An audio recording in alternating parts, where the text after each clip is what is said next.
Alright guys, so this is going to be the existing HVAC system that we're looking at. We have a 100,000 BTU furnace with a 5-ton fan right now, sitting at 24.5 inches wide, and then it condenses down. The actual cutoff is about 21.5 sitting up here, and then it goes all the way to 16.25 to the main plenum, and then you have the first actual branch line running off of it right here.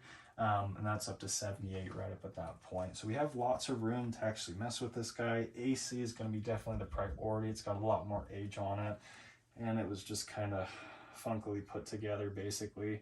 The furnace, I am a little bit worried about sizing. Possibly we might be doing 100,000 4-ton or an 80,000 4-ton just to reduce it and get better airflow for this guy for longevity.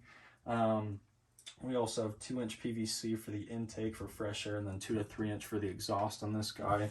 And that guy goes basically just right up here and then out of the house, just right there. You can see it with the floor joist, which is great.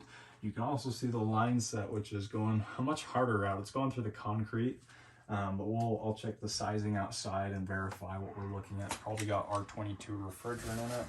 But with this guy, we'll need a different transition. We'll do a coil cabinet instead of this built into the ductwork style. And then we do want to run 3/4 inch PVC. That's a little bit bigger than this hose to help prevent any drain line issues with this guy.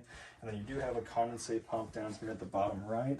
And I believe this is actually, will need to be changed out to the gas valve. Or the gas shut off on this guy. I think it's the old brass style. So this is a 1960s house. We'll want to make sure everything's updated and up to code on the whole system when we come out here and do the work for them if they choose to go this route. And then we do have a 12 by 20 cold air return drop, which is actually not big enough for this size of system.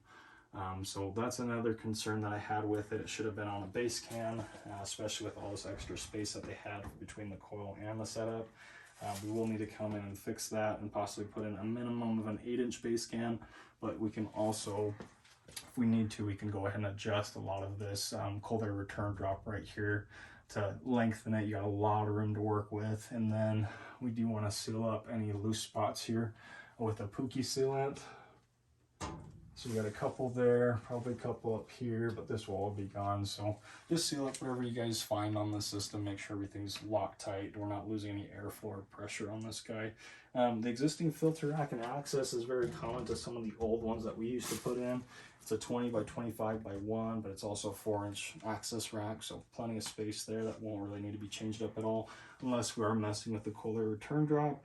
And we do have the existing electrical disconnect for this guy with the old style bus fuse. We may or may not need to update that depending on code for this area. I'll leave that up to you guys when we come out, but that'll be it. Thank you, sir.